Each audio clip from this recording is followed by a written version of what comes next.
what else the other participants actually type out everything.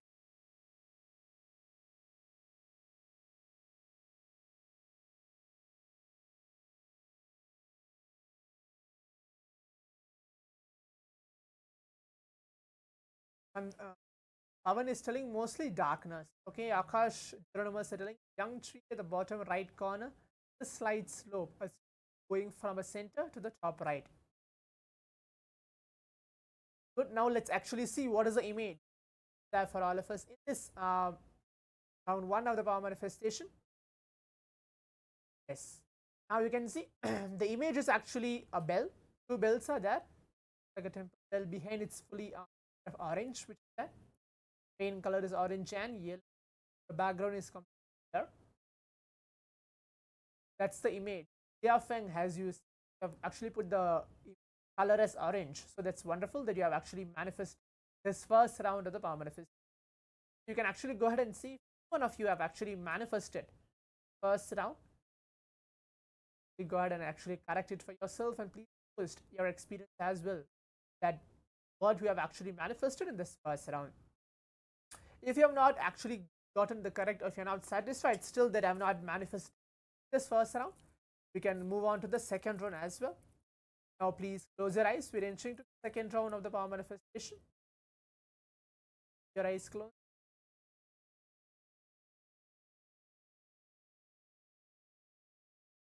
Your eyes closed. Start chanting the Mahavakya. Nithyananda Paramashivam. Intensely brings awareness. We're entering to the round 2 of the power.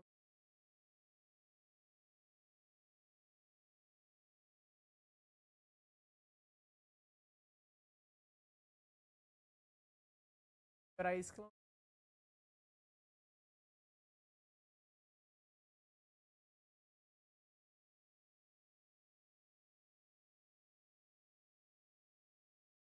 Start chanting them. Om Paramashivam.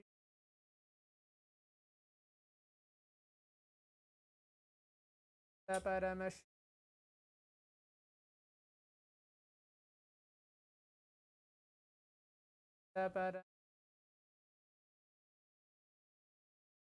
I'm going to project the round 2.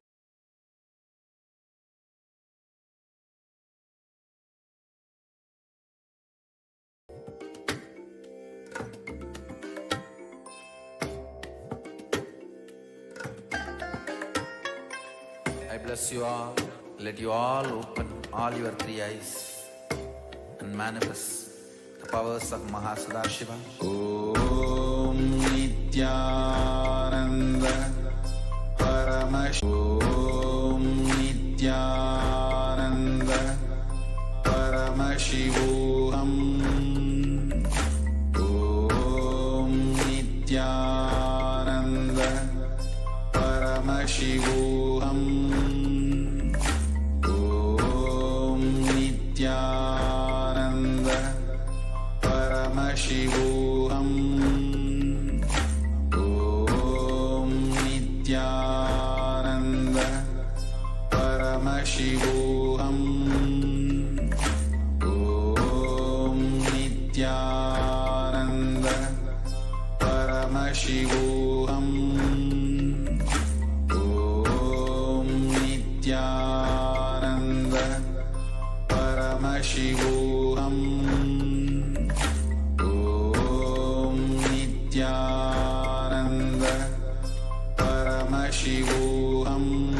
Paramashivoham.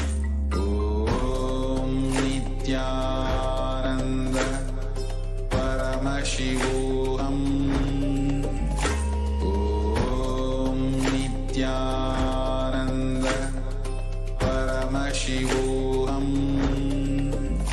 Om Nithyananda Paramashivoham. Om Nithyananda Paramashivoham. Om Nithyananda Nithyananda Paramashivoham. Om Nithyananda Paramashivoham. Om Nithyananda Paramashivoham. Om Nithyananda Paramashivoham. Om Nithyananda Paramashivoham. Om Nithyananda Paramashivoham. Om Nithyananda Paramashivoham. Om Nithyananda Paramashivoham. Yes. Now, requesting all the participants, as we completed the round 2 of the power manifest, relax and take right hands, your eyes. Now, please pen down everything. Write down what was revealed on this round 2 of the power manifest. And you can actually go ahead and type out that on the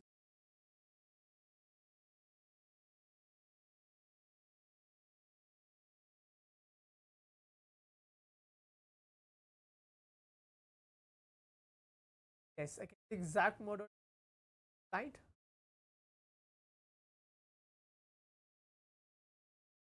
But as well, what was one of us? Our third eye.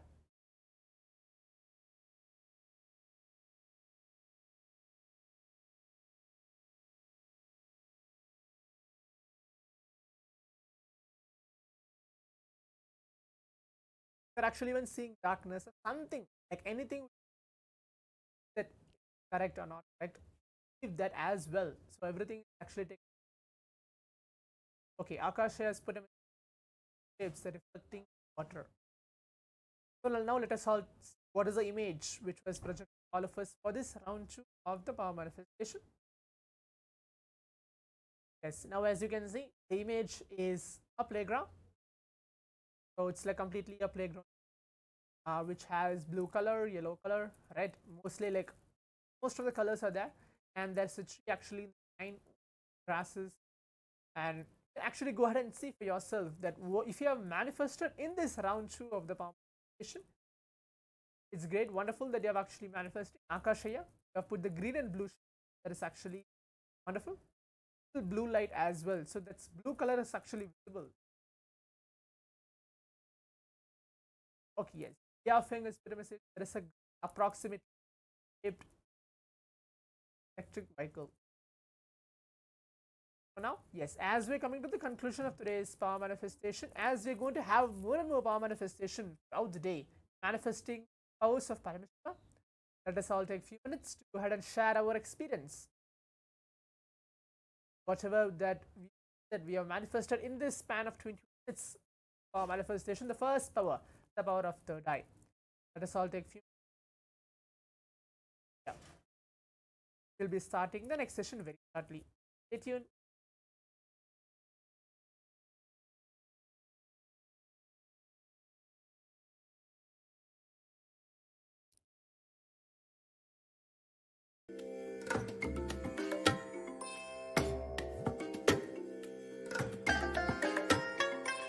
I bless you all.